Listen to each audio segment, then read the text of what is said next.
The veterinarian's hands trembled as she pressed the stethoscope against the German shepherd's chest, her coffee mug crashing to the clinic floor in a spray of ceramic and cold liquid.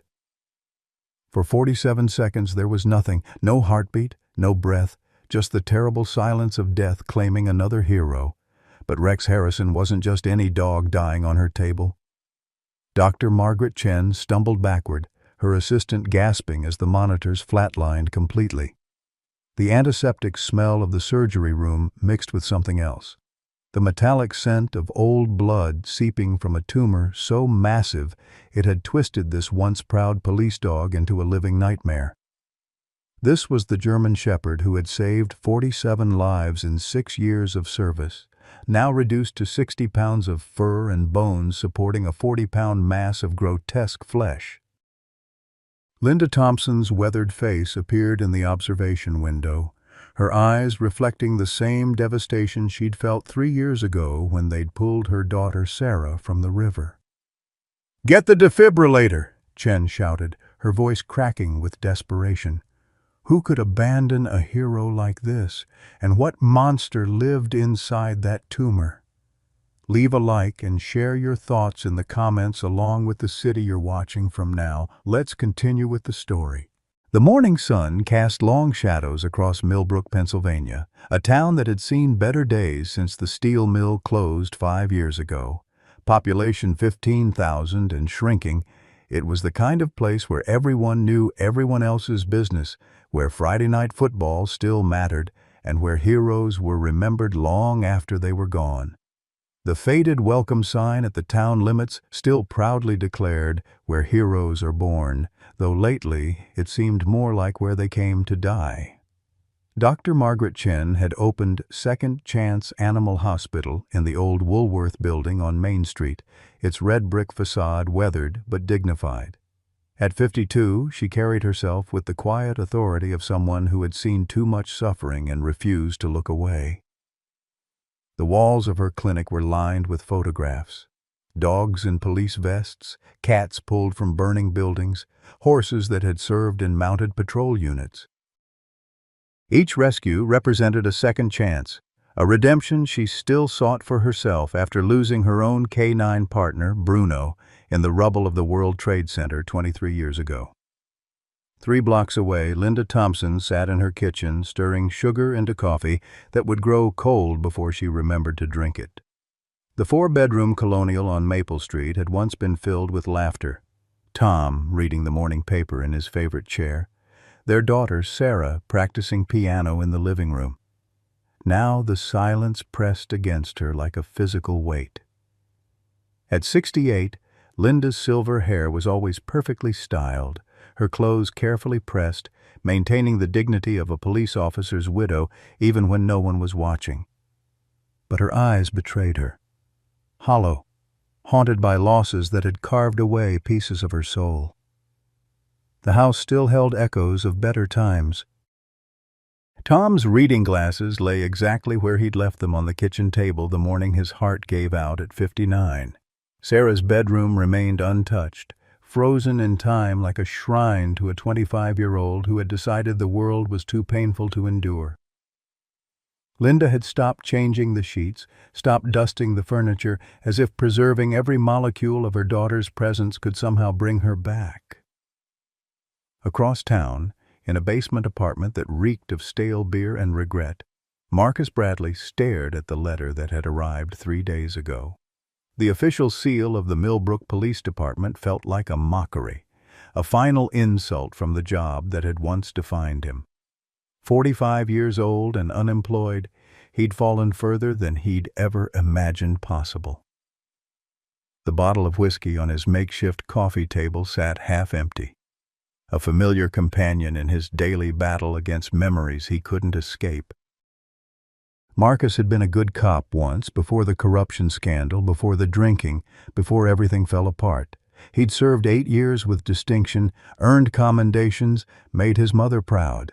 But pride was a luxury he could no longer afford, and some mistakes cast shadows too long to ever step out of. The letter was just another reminder that some bridges, once burned, could never be rebuilt. None of them knew that fate was about to weave their broken lives together through the most unlikely of messengers. Jake Williams had been working security at the abandoned Walmart for 6 months, and he thought he'd seen everything. Vandals, drug addicts, teenagers looking for a place to party. The usual suspects who gravitated toward forgotten places. But nothing had prepared him for what he found in the parking lot at 6:47 a.m. on a Tuesday morning that would change everything. The German Shepherd lay motionless beside a rusted shopping cart, his massive frame dwarfed by the grotesque tumor that had grown like a malignant mountain across his back. 40 pounds of diseased flesh stretched the dog's skin to the breaking point, flies buzzing in lazy circles around wounds that had festered for God knows how long. The animal's ribs showed through patchy fur, and his breathing came in shallow, labored gasps that spoke of a body pushed beyond its limits. But it was the dog's eyes that stopped Jake cold, intelligent, aware, and filled with a resignation that seemed almost human. This wasn't some feral animal that had wandered in from the woods. Someone had loved this dog once. Someone had abandoned him here to die. Jake's hands shook as he dialed Dr. Chen's emergency number, his voice barely steady enough to explain what he'd found. "Doc, you need to come quick. There's a dog here that... Jesus, I don't even know how to describe it. He's got this thing on his back the size of a watermelon, and he's barely breathing, but he won't let me get close, and I think he might be a police dog." Dr. Chen arrived 20 minutes later, her medical bag and a tranquilizer gun in hand. The moment she saw Rex, her professional composure cracked. In 30 years of veterinary practice, she'd never encountered anything like this. The tumor wasn't just large, it was a living nightmare that had transformed a once proud animal into something barely recognizable as a dog. "Easy, boy," she whispered, approaching slowly with her hands visible. "Nobody's going to hurt you anymore." Rex's head lifted slightly, and for a moment their eyes met. Dr. Chen saw something that made her breath catch. This dog was still fighting, still hoping, despite everything that had been done to him. When she got close enough to see the torn police collar around his neck, her knees nearly buckled. "You're a hero, aren't you?" she said softly, tears blurring her vision. Someone threw away a hero. The examination was heartbreaking. Rex weighed only 60 pounds, 30 pounds less than a healthy German Shepherd his size should weigh. The tumor had grown slowly, probably over 2 years, while the dog suffered in silence. Infected wounds covered his body, some old, some recent, telling the story of a creature who had been living rough for months, maybe longer. But the most devastating discovery came when Dr. Chen checked the microchip embedded between Rex's shoulder blades. The registration had expired 2 years ago, but the original owner information was still there. Officer Marcus Bradley, badge number 847, Millbrook Police Department. "Son of a bitch," Jake muttered when she told him. "A cop did this?" Dr. Chen was already on her phone, calling her assistant and preparing for emergency transport. But something nagged at her as they carefully loaded Rex into her van. A folded piece of paper had been tucked under the dog's collar, water-stained and nearly illegible. When she smoothed it out, she could make out only 4 words in shaky handwriting. "I'm sorry. No choice." The drive to the clinic took 12 minutes, but it felt like hours. Rex remained conscious but unresponsive, his breathing shallow and irregular. Dr. Chen found herself talking to him the way she used to talk to Bruno during their patrols in Manhattan, offering comfort through her voice when physical touch might cause more pain. At the clinic, her assistant Maria gasped when she saw Rex being wheeled in on the gurney. "Doctor, is that—" "A tumor, yes. Probably the largest I've ever seen on a living animal." Dr. Chen's voice was clinical, professional, but her hands betrayed her as she began her preliminary examination. "Maria, I need you to call Channel 7 News. Ask for Rebecca Martinez." Tell her we have a story she needs to see." The initial assessment confirmed her worst fears. The tumor was inoperable by conventional standards. Too large, too integrated with Rex's spine and major organs. Any attempt to remove it would almost certainly kill him. But leaving it meant watching him die slowly, painfully, over the next few weeks. As Dr. Chen worked, taking X-rays and blood samples, Rex's eyes followed her every movement. He seemed to understand that he was safe, at least for now. When she gently touched his head, he didn't flinch. When she spoke to him, his tail made the faintest attempt at movement. "You're not giving up, are you?" she whispered. "Then neither am I." By evening, the story was everywhere. Social media exploded with outrage, sympathy, and demands for justice. The hashtag #SaveRex began trending, and the phones at Second Chance Animal Hospital wouldn't stop ringing. But one call, made at 11:47 p.m., would change everything. Linda Thompson sat in her darkened living room, the glow of the television casting shifting shadows across Tom's empty chair. She'd been nursing the same glass of wine for 2 hours, unable to focus on anything until the late-night news began. The anchor's voice was measured, professional, but the story that unfolded on screen hit her like a physical blow. The footage showed Rex being wheeled into Dr. Chen's clinic, his massive tumor clearly visible even through the blanket covering him. But it wasn't the shocking visual that stopped Linda's heart. It was something in the dog's eyes, a familiar expression of quiet suffering that she'd seen before. In Sarah's eyes, during those final months when depression had consumed her daughter like a slow-acting poison. This German Shepherd, estimated to be 8 years old, was discovered abandoned at the old Walmart location, the reporter continued. Veterinarians say the tumor weighs approximately 40 pounds and may be inoperable. The dog appears to be a former police K9, though his registration expired 2 years ago. Linda set down her wine glass with trembling fingers. The camera zoomed in on Rex's face, and she saw something that made her chest tighten with recognition. This was what unconditional love looked like when it had been betrayed. This was what happened when someone who had given everything was thrown away like garbage. At 11:47 p.m., she dialed the clinic's emergency number. "Second Chance Animal Hospital, this is Dr. Chen." The voice sounded exhausted but alert. "Doctor, I saw the news story about the German Shepherd. I want to help." Linda's voice caught in her throat. "Whatever it costs, whatever he needs, I want to help him." There was a pause on the other end of the line. "Ma'am, I appreciate your concern, but this is going to be very expensive. The surgery alone, if it's even possible, could cost upward of $75,000. And there's no guarantee. I have the money." Linda surprised herself with the firmness in her voice. "My husband was a police officer. He would have wanted me to help another officer's partner." Dr. Chen's tone softened. "Can you come in tomorrow morning? I'd like you to meet Rex before we make any decisions. This isn't just about money. He's going to need someone who understands what he's been through." Linda was at the clinic by 7 a.m., 30 minutes before it opened. Dr. Chen found her sitting on the front steps, clutching a thermos of coffee and wearing the same expression Linda had worn during Sarah's darkest days, determined but fragile, holding on to hope by sheer force of will. "He's in the recovery room," Dr. Chen said gently, unlocking the front door. "I should warn you, he's not responsive to most people. The trauma has made him very withdrawn."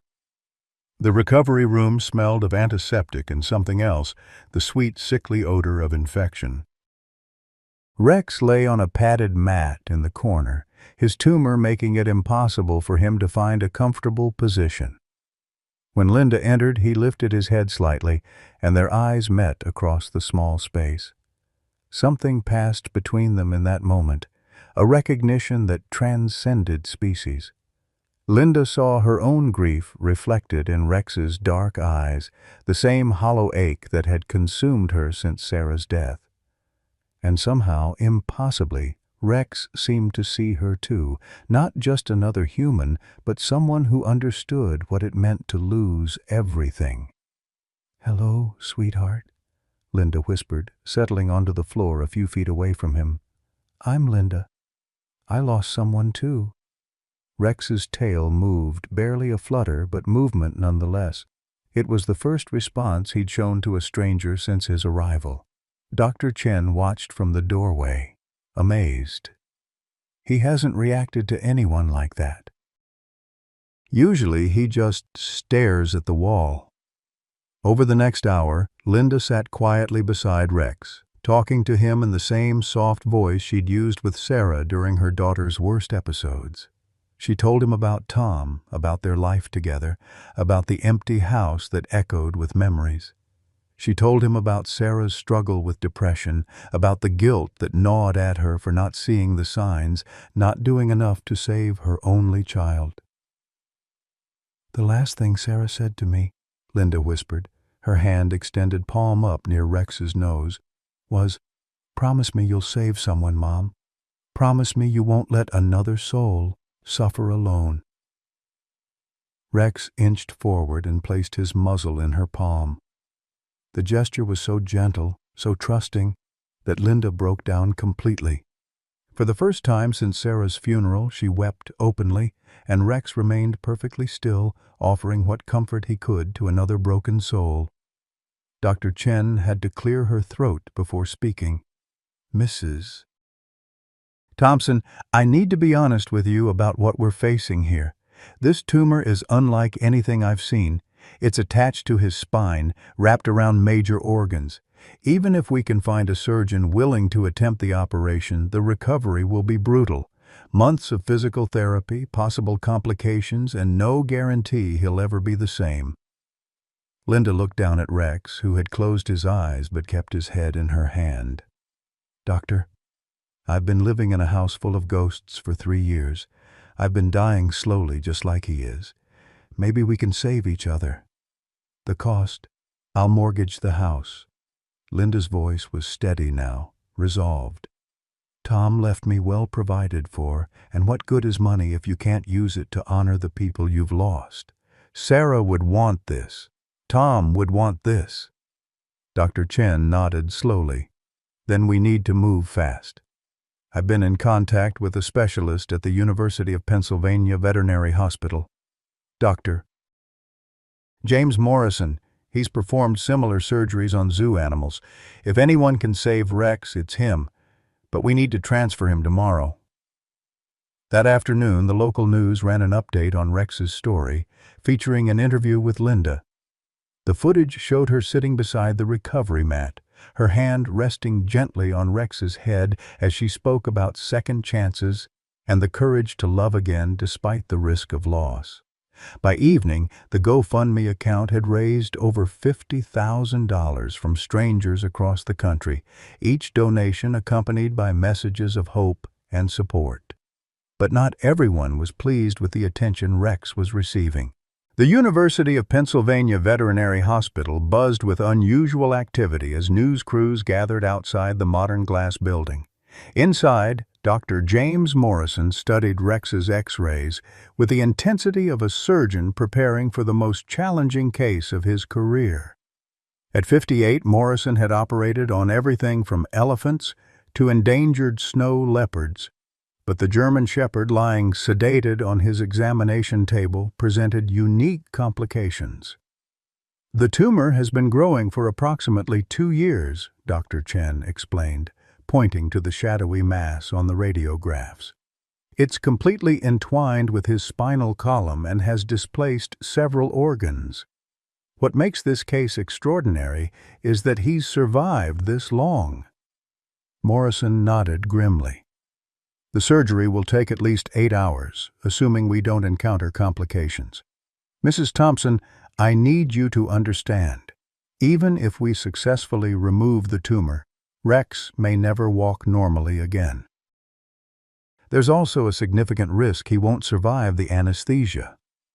Linda stood beside Rex's gurney, her hand resting on the only part of his body not affected by the tumor, his noble head. "Doctor, 3 months ago this dog was left to die alone in a parking lot. Today he has thousands of people praying for him. If he's willing to fight, then we fight with him." The operation began at 6 a.m. on a Thursday morning with a surgical team of 7 specialists. Linda waited in the family room, joined by Dr. Chen and dozens of supporters who had driven from Millbrook. The Rex's Army Facebook group had grown to over 200,000 members overnight, with people sharing stories of their own rescued animals and offering prayers from around the world. But not everyone supported the effort. Outside the hospital, a small group of protesters held signs reading "Humans First" and "Waste of Money." Their leader, a stern-faced woman named Patricia Wells, gave interviews to any reporter who would listen. "Wendy, $75,000 could feed homeless families for months," Wells declared to Channel 6 News.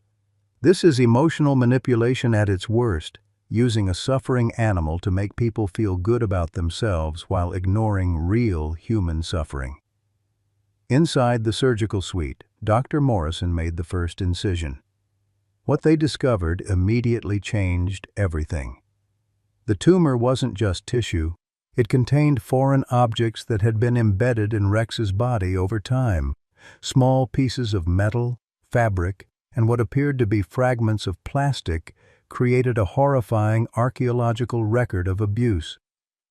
"Jesus Christ," whispered the lead surgical nurse, Maria Santos, as Morrison carefully extracted a bent piece of metal. "Is that a badge?" Dr. Morrison held up the tarnished object with forceps. It was indeed a police badge, corroded and partially dissolved by bodily fluids, but still recognizable. Badge number 847, the same number from Rex's microchip registration. "Get Detective Rodriguez on the phone," Morrison instructed his assistant. "This isn't just animal abuse, this is evidence of a crime." As the surgery continued, more objects emerged from the tumor. A wedding ring, its inscription barely visible. "Forever yours, M." Children's drawings, reduced to colorful fragments but still identifiable as the stick figure artwork typical of elementary school students. A small plastic toy soldier, the kind that might fall from a child's pocket. In the waiting room, Linda paced nervously while checking social media updates. The hashtag #SaveRex was trending nationwide, with celebrities like Ellen DeGeneres and Chris Evans sharing the story. But mixed in with the support were increasingly ugly comments questioning Linda's priorities and motives.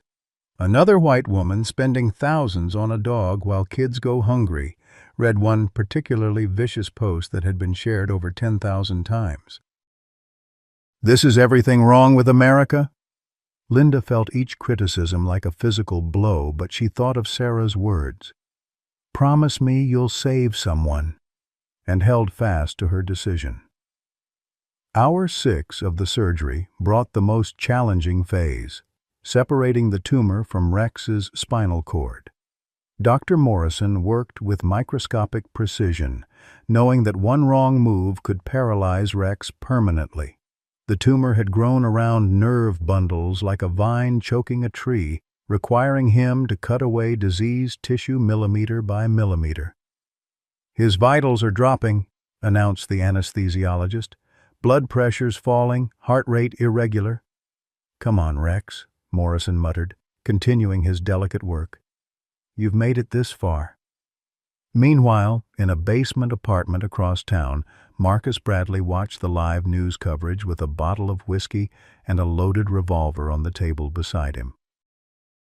The sight of his badge being extracted from Rex's tumor had sent him into a spiral of shame and self-loathing that alcohol could no longer numb. The objects told the story Marcus had tried to forget. The drawings were from his niece and nephew, Emma and Jake, who had loved Rex almost as much as Marcus once did. The toy soldier had belonged to Jake, who used to play war games with Rex in Marcus's backyard during happier times. The wedding ring was from Marcus's failed marriage to Jennifer, dissolved after she discovered his drinking and financial problems. All of it, every piece of his former life, had ended up embedded in the body of the one being who had loved him unconditionally. Marcus remembered the rage-filled night when he'd thrown the badge at Rex, screaming that the dog had ruined his career by failing to detect the planted evidence that exposed Marcus's corruption. He remembered hurling Jennifer's ring at Rex when the divorce papers arrived. He remembered Rex cowering in the corner, accepting the abuse without fighting back, still trying to please the man who had become his tormentor. The surgery entered its 8th hour as Dr. Morrison finally freed the last portion of tumor from Rex's spine. The mass, when fully removed, weighed 43 pounds, nearly half of Rex's current body weight, but the dog's condition remained critical. "We're losing him," the anesthesiologist reported as Rex's heart rate became dangerously erratic. "Should I get the crash cart?" In the waiting room, Linda felt a sudden chill, as if Sarah's presence had entered the space. She closed her eyes and whispered, "Please don't take him too. I can't lose anyone else." At that exact moment, Rex's heart stopped for 47 seconds, the same number of lives he had saved during his police career. The surgical team worked frantically to resuscitate him while Linda unknowingly held her breath in the waiting room, somehow sensing that the dog she'd grown to love was slipping away. When Rex's heartbeat returned, weak but steady, Dr. Morrison made an announcement that surprised everyone in the operating room. "Ladies and gentlemen, this dog is a fighter. Against all odds, he's going to make it." The news spread quickly through the hospital and then to the outside world. #Rex Lives began trending as people celebrated the successful surgery. But the discovery of the objects in Rex's tumor had triggered a police investigation that would soon turn the story in an unexpected direction. Detective Maria Rodriguez arrived at the hospital as Rex was being moved to intensive care. She photographed each item that had been removed from the tumor, building a case file that painted a disturbing picture of systematic abuse. The medical team's documentation showed that the objects had been embedded over time, suggesting a pattern of violence rather than a single incident. "Mrs. Thompson," Detective Rodriguez said gently, "I need to inform you that this has become a criminal investigation. The evidence suggests that Rex was subjected to prolonged abuse before being abandoned.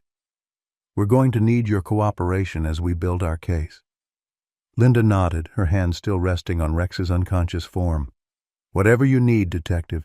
This dog has suffered enough. If someone did this to him, they need to be held accountable." As evening fell, Linda maintained her vigil beside Rex's recovery bed.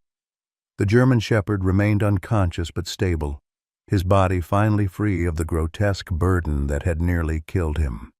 The surgical site was extensive, a long incision that ran nearly the length of his back, but Dr. Morrison had assured her that the tissue underneath was healthy and should heal well. The transformation was already remarkable. Without the tumor, Rex looked like a completely different animal, still thin and scarred, but unmistakably the proud police dog he had once been. Linda could see the noble bearing that had made him a hero, the intelligent eyes that had saved so many lives. As she sat in the darkened recovery room, Linda's phone buzzed with constant notifications, messages of support, interview requests, and updates from the Rex's Army Facebook group. But one message, received at 11:32 p.m., made her blood run cold. It was from an anonymous account. "You don't know what you've gotten yourself into, lady. Some dogs deserve what they get. Stop digging or you'll be sorry." Linda showed the message to the security guard, who immediately contacted Detective Rodriguez. The investigation was expanding beyond simple animal cruelty, and Linda was beginning to realize that saving Rex might have put both of them in danger. But as she looked down at the sleeping dog who had already survived so much, Linda felt the same determination that had carried her through Sarah's illness and Tom's sudden death. Some fights were worth the risk, and some souls were worth saving no matter the cost. Rex stirred slightly in his sleep, his paws moving as if he were running. Linda hoped he was dreaming of better days, of the time when he was a hero, when he was loved, when the world made sense. Tomorrow would bring new challenges, but tonight he was safe, and he was no longer alone. 3 months had passed since Rex's surgery, and the transformation was nothing short of miraculous. The German Shepherd, who had once been trapped beneath 40 pounds of tumor, now moved with the grace and dignity befitting his heroic past. His coat had grown back thick and lustrous, the surgical scar barely visible beneath the rich brown and black fur. But more than his physical recovery, it was the light returning to Rex's eyes that convinced Linda they had made the right choice. Linda had converted Sarah's bedroom into a recovery space for Rex, though he rarely stayed there anymore. Instead, he followed her throughout the house, a constant companion who seemed to understand her grief better than any human ever had. Together, they had established a routine that brought healing to both their wounded souls. Morning walks through Millbrook's quiet neighborhoods, afternoons spent visiting the children's hospital where Rex had begun working as a therapy dog, and evenings sitting together in Tom's old chair, watching the sunset through the kitchen window. The transformation in Linda was equally remarkable. The hollow-eyed widow who had sat alone for 3 years was gone, replaced by a woman with purpose. She had started a non-profit organization called Second Chances Foundation, dedicated to rescuing and rehabilitating abused animals. The foundation operated out of the renovated garage behind her house, where Rex served as both mascot and living testament to the power of compassion. But their peaceful existence was about to be shattered. Detective Rodriguez had spent months building her case against Marcus Bradley, following a trail of evidence that painted an increasingly disturbing picture. The objects found in Rex's tumor were just the beginning. Financial records showed that Marcus had been under investigation for corruption at the time of Rex's disappearance. Witness statements from neighbors described hearing sounds of violence from Marcus's house, shouting, breaking glass, and the heartbreaking whimpers of an animal in distress. The investigation had also revealed something else. Marcus had never officially surrendered Rex to anyone. According to Pennsylvania law, Rex was still technically Marcus's property, despite the abandonment and abuse. It was a legal technicality that would soon become a weapon. On a Tuesday morning in early autumn, Linda was working in her garden when a black sedan pulled into her driveway. 2 men in expensive suits emerged, followed by a third figure that made her blood run cold. Marcus Bradley looked nothing like the police officer he had once been. His face was gaunt and unshaven, his clothes wrinkled and stained. But his eyes held a desperate intensity that made Linda instinctively call for Rex. The German Shepherd appeared instantly at her side, his body tensing as he recognized the scent of his former handler. A low growl rumbled in his chest, not of aggression, but of deep, primal fear. Linda had never heard Rex make that sound before, and it chilled her to the bone. "Mrs. Thompson," the lead attorney said, extending an official-looking document. "My name is Richard Sterling, and I represent Mr. Marcus Bradley. This is a legal notice of property recovery. My client is here to reclaim his dog." Linda's hands shook as she read the papers. The legal language was complex, but the meaning was clear.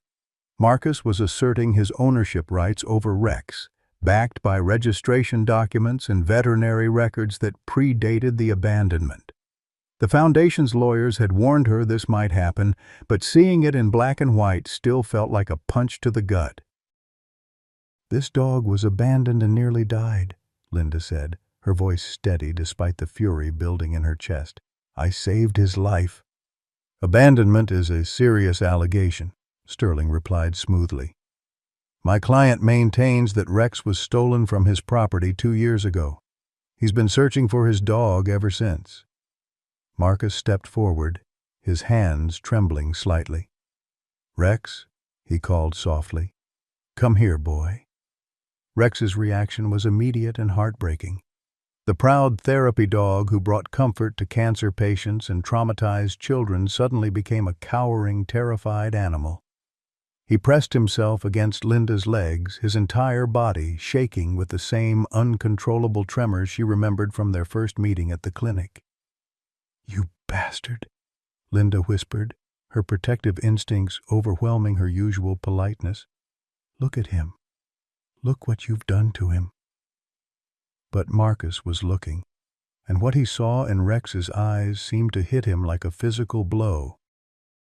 The man, who had once been Rex's handler and protector, staggered backward, his face contorting with what might have been remorse or self-loathing. I need the money," Marcus said quietly, his voice barely audible.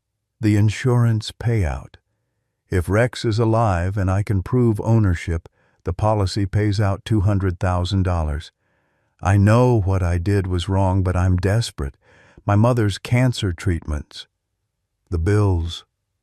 "Your mother died 2 years ago, Mr. Bradley," Detective Rodriguez said, stepping out of an unmarked police car that had just arrived. "We checked. The only person who benefits from that insurance money is you." The confrontation escalated quickly. News crews arrived within minutes, somehow alerted to the legal drama unfolding in Linda's front yard. The story that had captured hearts around the world was taking a dark turn, and the cameras captured every moment of Rex's obvious terror as Marcus approached. "Rex, please," Marcus pleaded, dropping to his knees in the grass. "I know I hurt you. I know I'm the reason you suffered. But I'm still your handler. I'm still your dad." Rex whimpered and tried to hide behind Linda, his nose pressed against her legs as if she could shield him from the nightmare of his past. The sight of the once proud police dog reduced to such fear sparked outrage among the gathered crowd. "Get away from him," someone shouted from the street. "Leave that dog alone."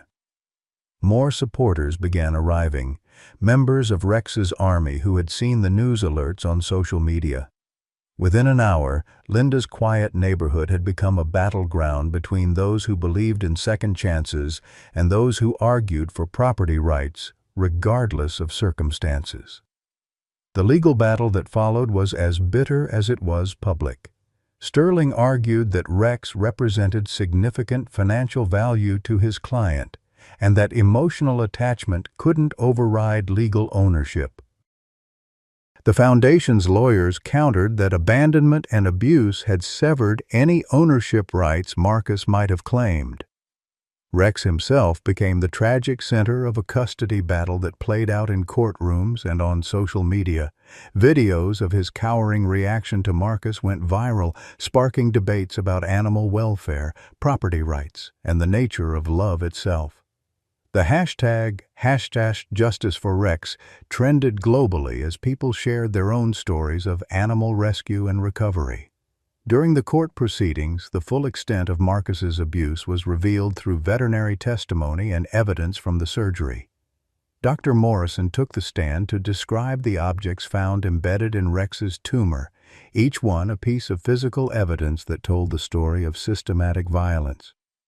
The wedding ring, the badge, the children's drawings, all had been hurled at Rex during Marcus's alcoholic rages. But the most damaging testimony came from Rex himself. When a court-appointed animal behaviorist brought Rex into the courtroom for evaluation, his reaction to Marcus's presence was undeniable. The dog who had learned to trust again, who brought comfort to sick children and elderly patients, became a trembling, terrified shell of himself in his former handler's presence.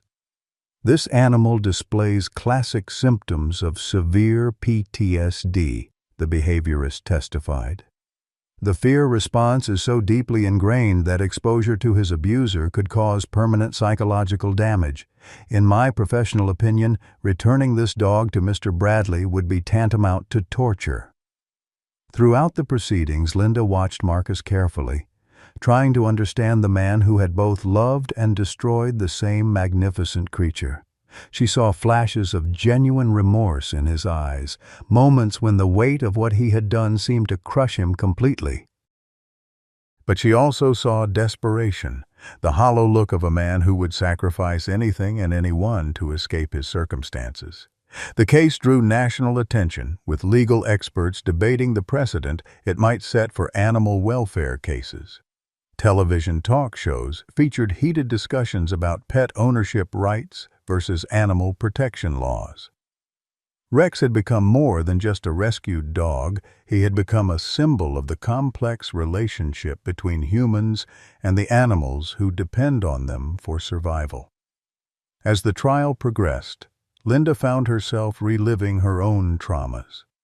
The helplessness she felt watching Rex suffer reminded her of those terrible months when Sarah had spiraled into depression, when no amount of love seemed enough to save her daughter from the darkness consuming her mind. The difference was that this time, Linda had the power to fight back. "I won't let him be hurt again," Linda whispered to Rex one evening as they sat together in Tom's chair. "Whatever it costs, whatever it takes. You're safe now, and you're staying safe." Rex looked up at her with those wise, grateful eyes and rested his head on her lap. In that moment, Linda understood that saving Rex had saved her too. They were both survivors now, both proof that love could triumph over trauma if someone was brave enough to fight for it. But the legal battle was far from over, and Marcus's desperation was growing more dangerous by the day. The breaking point came on a cold October evening when Linda returned home from Rex's therapy session at the Children's Hospital to find her front door ajar. Her blood turned to ice as she called Rex's name and heard no response. The house felt wrong, too quiet, too still, with an undercurrent of violence that reminded her of the night she'd found Sarah's suicide note. Rex was gone. The living room showed signs of a struggle: overturned furniture, Rex's favorite toy torn apart, and muddy footprints leading from the back door to the driveway. On the kitchen table, weighted down by Tom's old coffee mug, was a handwritten note that made Linda's knees buckle. "You took everything from me. Now you know how it feels. If you want him back, drop the court case. You have 24 hours before I put him out of his misery permanently. Don't call the police or he dies." Linda's scream echoed through the empty house, a sound of pure anguish that her neighbors would later say haunted their dreams. She collapsed into Tom's chair, the same chair where she'd held Sarah during her daughter's worst episodes, where she'd made the decision to save Rex, where she'd found hope again after 3 years of darkness. But this wasn't just grief. This was rage. Pure, protective fury that burned away her fear and replaced it with deadly determination. Linda had failed to save Sarah, but she would not fail Rex. Not when he'd already survived so much, not when he'd learned to trust again, not when he represented everything good that could emerge from the wreckage of human cruelty. Against the kidnapper's explicit warnings, Linda called Detective Rodriguez. "He took Rex," she said without preamble. "Marcus took him, and he's going to kill him." "Linda, you need to stay calm," Rodriguez replied, but Linda could hear the urgency in her voice. "We'll find him. I'm sending units to Marcus's last known addresses right now." But Marcus Bradley had disappeared as completely as Rex. His basement apartment was empty, stripped of everything valuable. His cousin claimed he hadn't seen Marcus in weeks. Even his parole officer had no idea where he might have gone. It was as if both man and dog had vanished into the Pennsylvania wilderness. The search that followed was unlike anything Millbrook had ever seen.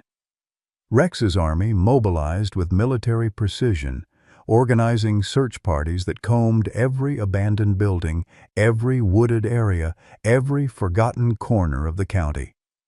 Helicopters donated by local news stations swept the region from above, while bloodhounds followed scent trails that led nowhere.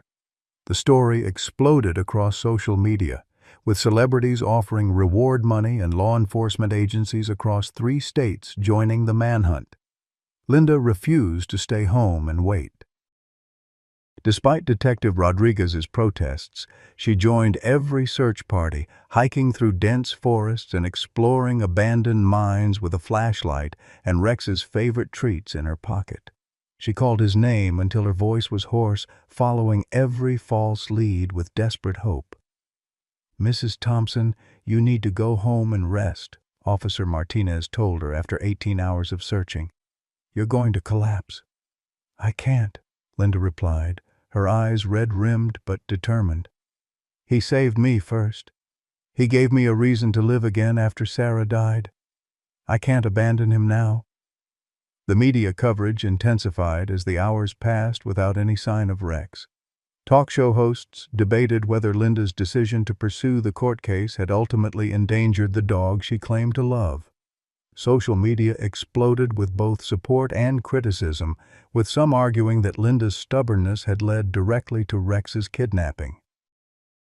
"This woman's ego put that dog in danger," wrote one viral post that was shared over 100,000 times. "She should have just given him back and avoided this whole mess." But for every critic, there were 10 supporters who understood that this was about more than ownership. It was about protecting the vulnerable from those who would exploit their love and loyalty.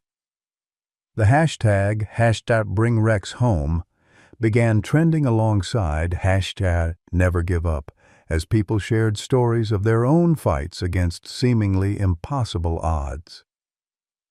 On the second day of the search, a breakthrough came from an unexpected source. Emma Bradley, Marcus's 12-year-old niece, saw the news coverage and called the tip line with information that chilled everyone involved. "Uncle Marcus has a place," she whispered into the phone, her voice shaking. "Up in the mountains where he used to take Rex hunting. He made me promise never to tell anyone about it after he started getting mean. There's an old cabin near Deer Creek, about 2 miles past the ranger station."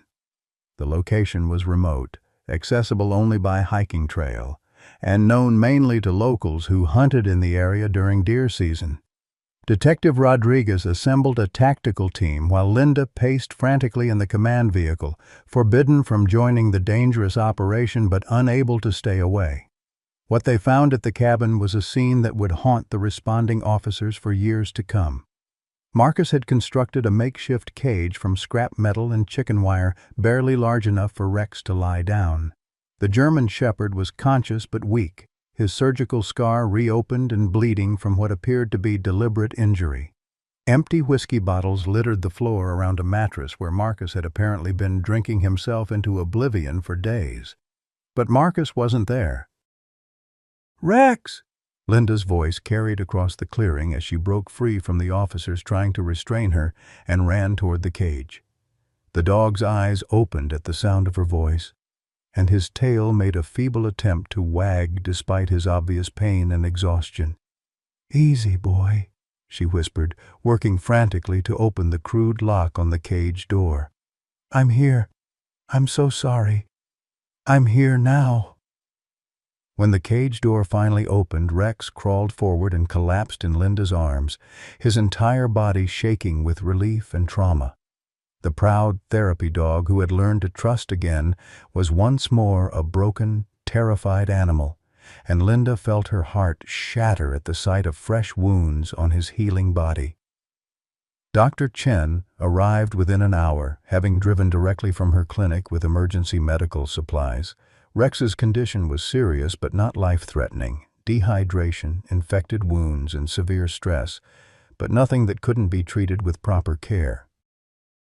The real damage, as everyone understood, was psychological. "Where's Marcus?" Linda demanded as paramedics loaded Rex into the veterinary ambulance. "Where is that monster?" Detective Rodriguez's expression was grim. "We found tire tracks leading away from the cabin, probably from this morning. He knew we were closing in, but don't worry, we'll find him. After this, he's looking at federal kidnapping charges on top of everything else." As the ambulance rushed toward the animal hospital, Linda rode beside Rex's stretcher, her hand resting gently on his head as he slipped in and out of consciousness.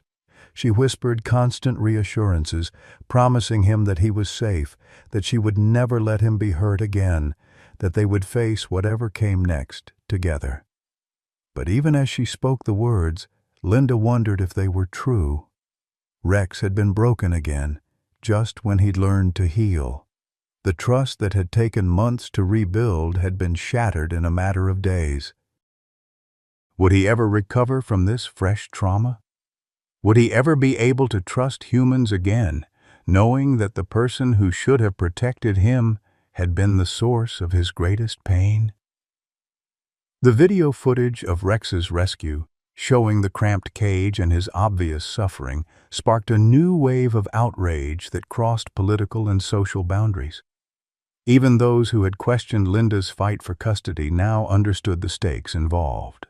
This wasn't about property rights or legal technicalities. It was about protecting the innocent from predators who wore human faces. As Rex was rushed into emergency surgery to repair his reopened wounds, Linda sat in the waiting room surrounded by supporters from Rex's army and members of her community who had joined the search effort. But the person she most wanted to see, Marcus Bradley, remained a fugitive, hidden somewhere in the Pennsylvania wilderness, with nothing left to lose and a growing desperation that made him more dangerous than ever. The nightmare wasn't over. In fact, Linda was beginning to realize it might just be beginning. Marcus Bradley sat in his rusted pickup truck at the edge of Millbrook Cemetery, watching the sun set behind the weathered headstones. The bottle of whiskey on his dashboard was half empty, and the loaded revolver on the passenger seat caught the last rays of dying light. For 3 days, he had been a fugitive, sleeping in his truck and living on gas station food. But tonight felt different. Tonight felt like an ending. He had come here to visit his mother's grave, the woman whose medical bills had driven him to corruption, whose death had pushed him over the edge into the darkness that consumed his life. Margaret Bradley's headstone was simple gray granite with a small American flag planted beside it, a reminder that she had been proud of her police officer son, back when pride was something Marcus could inspire. "I'm sorry, Ma," he whispered to the cold stone. "I'm sorry I became everything you raised me not to be." The guilt was eating him alive, had been since the moment he'd driven away from the cabin and left Rex in that cage. Seeing the terror in the dog's eyes, the way Rex had cowered from the man who had once been his protector and partner, had shattered something fundamental in Marcus's soul. He had crossed a line that could never be uncrossed, had become the monster he'd once sworn to fight. His phone buzzed with another news alert.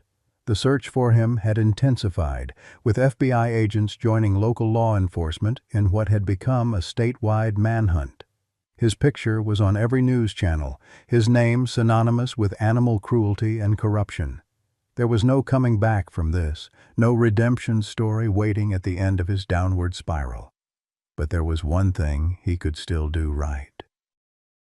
Marcus started the truck and drove slowly through Millbrook's empty streets, past the house where he'd grown up, past the police station where he'd once been sworn in with such hope and determination.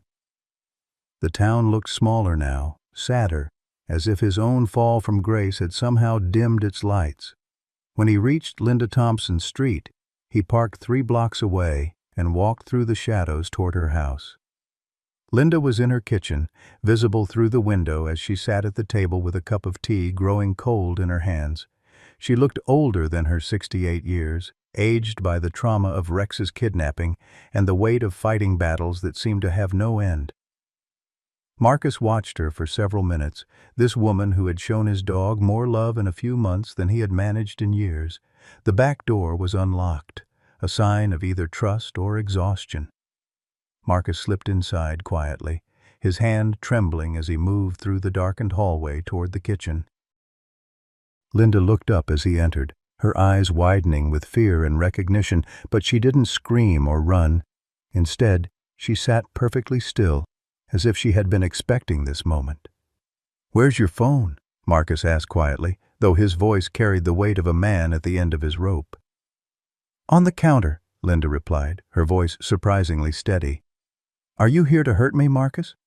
The question hung in the air like smoke from a dying fire. Marcus looked at this woman who had saved his dog, who had given Rex the love and care he himself had been too broken to provide, and felt something crack open in his chest.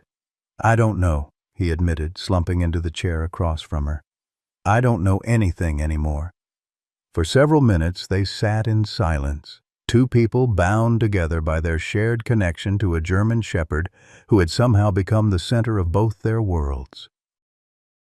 Linda studied Marcus's face, seeing not the monster from the news reports, but a broken man drowning in his own failures. "He still loves you, you know," Linda said quietly. "Even after everything you did to him. When you called his name at the cabin, part of him wanted to come to you. That's what makes this so heartbreaking." Marcus felt tears he'd been holding back for years finally break free. "I know. God help me, I know. He was the best thing in my life, and I destroyed him. I destroyed everything." "Why?" Linda's voice was gentle but insistent. "Help me understand. Rex saved your life multiple times. He was your partner. What changed?" The story poured out of Marcus like water from a broken dam. The corruption charges that had ruined his career, the divorce that had taken his children, the medical bills that had driven him to desperation. Rex had become a symbol of everything Marcus had lost, a living reminder of the man he used to be before greed and fear had poisoned his soul. "Every time I looked at him, I saw my failures," Marcus said, his voice breaking. "He was still pure, still good, and I was rotting from the inside out. So I tried to break him too, because I couldn't stand being the only broken thing in that house." Linda felt a familiar pain in her chest, the same ache she'd carried since Sarah's suicide. "You think I don't understand self-hatred? I watched my daughter slip away for months and did nothing. I convinced myself she was just going through a phase. When they pulled her out of that river, the last thing she'd written was that she felt abandoned by the people who should have loved her most." Marcus looked up, surprised by the raw pain in Linda's voice. "But you saved Rex. You fought for him." "Because I couldn't save Sarah," Linda said simply. "Because sometimes we get second chances to do the right thing, and sometimes those chances come in the form of a broken German shepherd who needs us as much as we need him." They sat together in the growing darkness, two damaged souls sharing the weight of their failures and regrets.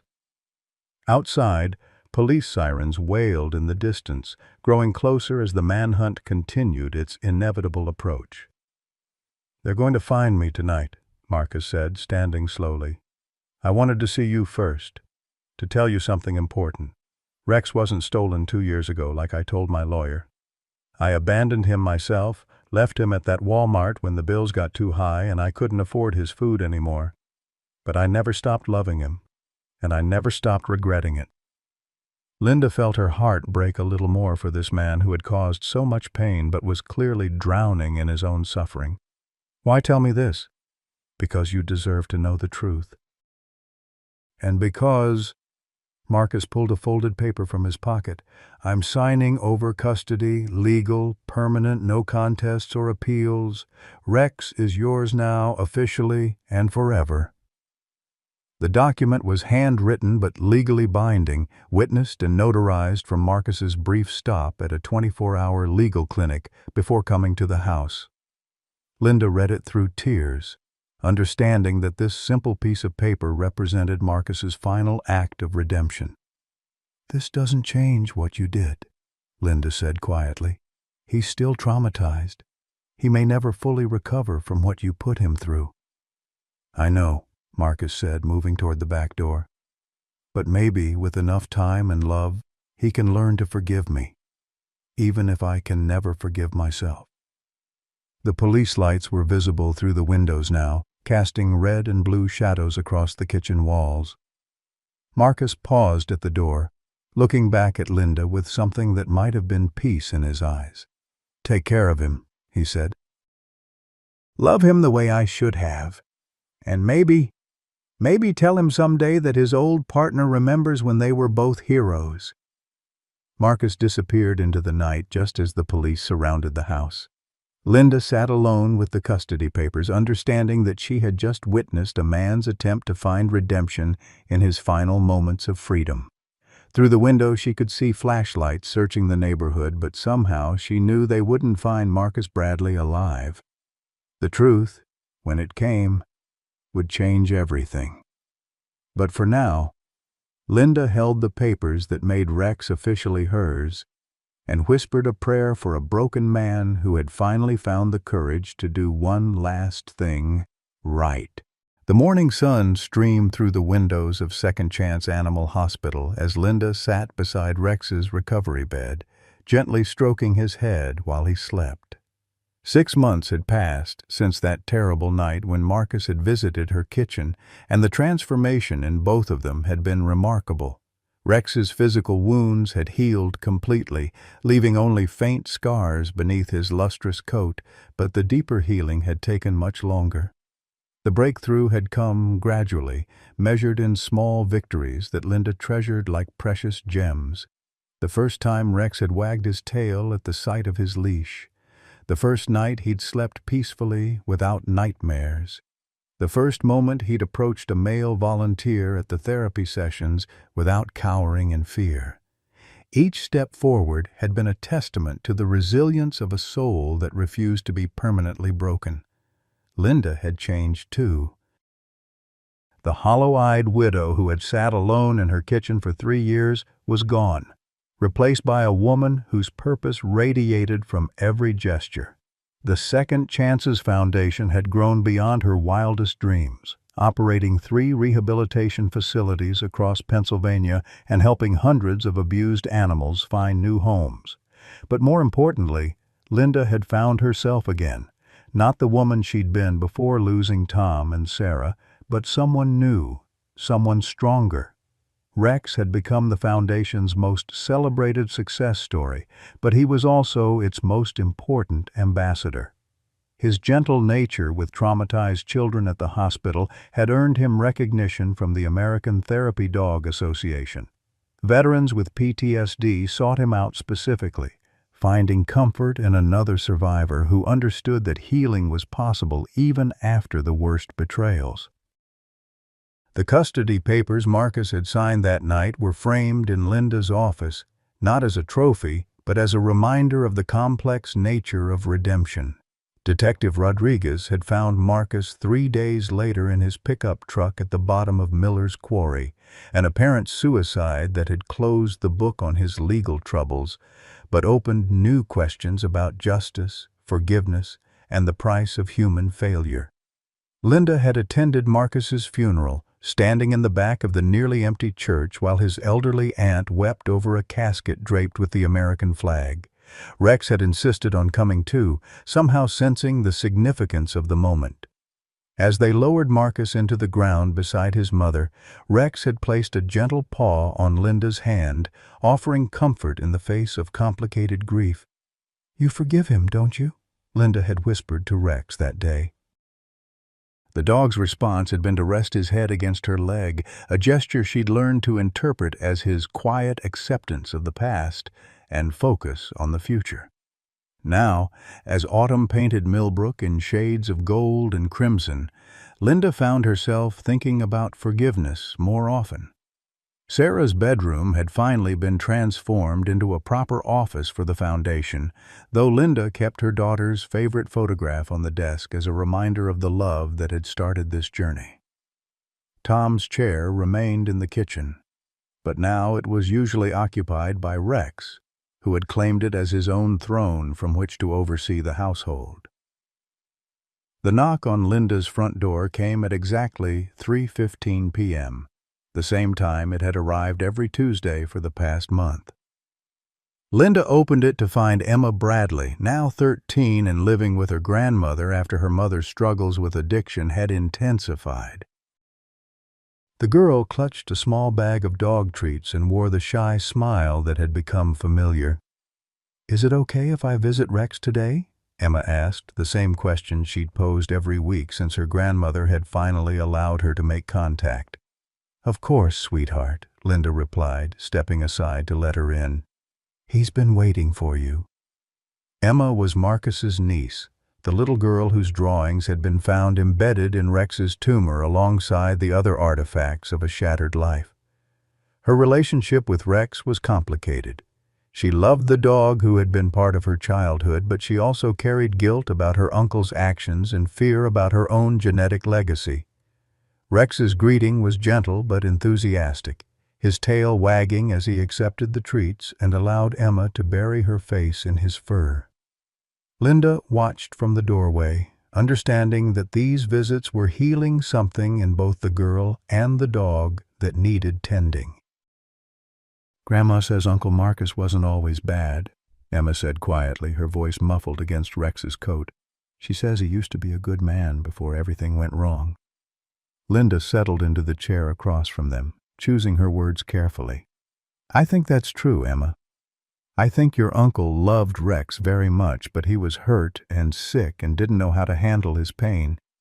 Sometimes when people are drowning, they pull down the very things they're trying to save. Do you think he's sorry, wherever he is now?" The question hung in the air like incense in a cathedral, heavy with meaning that transcended simple answers. Linda looked at Rex, who had positioned himself so that Emma could lean against his solid warmth, and felt the familiar ache of complex emotions. "I think he was sorry long before he died," Linda said finally, "and I think Rex knows that too." Dogs understand love and forgiveness better than people do sometimes. As evening approached, Linda drove Emma back to her grandmother's house, Rex riding contentedly in the back seat. The girl had fallen asleep against the dog during their visit, exhausted by the emotional weight of her weekly pilgrimage. These connections, between past and present, between guilt and forgiveness, between broken souls finding healing together, had become the Foundation's most important work. That night, Linda sat in Tom's chair with Rex sprawled across her lap, reading letters from families whose pets had been helped by the Foundation. A German Shepherd in Ohio who'd been rescued from a fighting ring. A golden retriever in California recovering from severe neglect.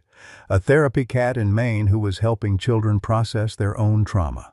Each story was a ripple effect from the decision Linda had made in a veterinary clinic 6 months ago.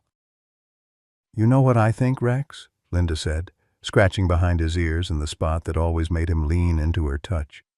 "I think Sarah would be proud of what we've built here. I think Tom would approve of how we've used his life insurance money. And I think even Marcus, wherever he is, knows that you're finally where you belong." Rex's response was to shift position so he could rest his head on her shoulder, a gesture of pure trust and contentment. Outside, Millbrook settled into peaceful evening routines, families gathering for dinner, children finishing homework, couples planning weekend activities. Normal life continuing in a normal town where extraordinary things sometimes happen to ordinary people who chose to act with courage. Linda closed her eyes and felt the warm weight of the dog who had saved her as surely as she had saved him. Tomorrow would bring new challenges, new animals needing rescue, new opportunities to transform tragedy into triumph. But tonight, they were simply a woman and her dog, finding peace in the quiet rhythm of a life rebuilt from the ashes of loss. Sometimes, Linda reflected, the best families were indeed the ones you chose. And sometimes love really was strong enough to heal the deepest wounds, given enough time, patience, and faith in the possibility of second chances. Rex's story reminds us that it's never too late for second chances, and sometimes the most broken souls carry the greatest capacity for love. Linda Thompson thought her life was over after losing her husband and daughter, sitting alone in an empty house filled with memories and regret. But when she chose to fight for an abandoned German shepherd with a 40-pound tumor, she discovered something profound. Healing others heals ourselves. Rex didn't just get a new life, he gave Linda one too. Their journey from despair to hope shows us that purpose can emerge from our deepest pain, that the love we thought we'd lost forever can be found again in unexpected places. Whether it's volunteering at an animal shelter, mentoring a struggling neighbor, or simply opening our hearts to those who need us most, we all have the power to create meaning from our suffering. Linda and Rex built a foundation that saved hundreds of animals. But more importantly, they saved each other.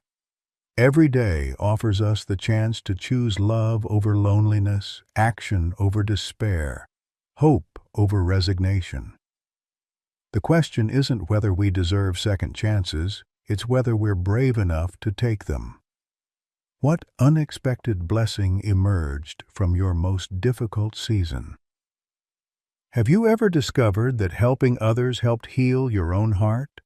Share your story below. Your experience might be exactly what someone else needs to hear today.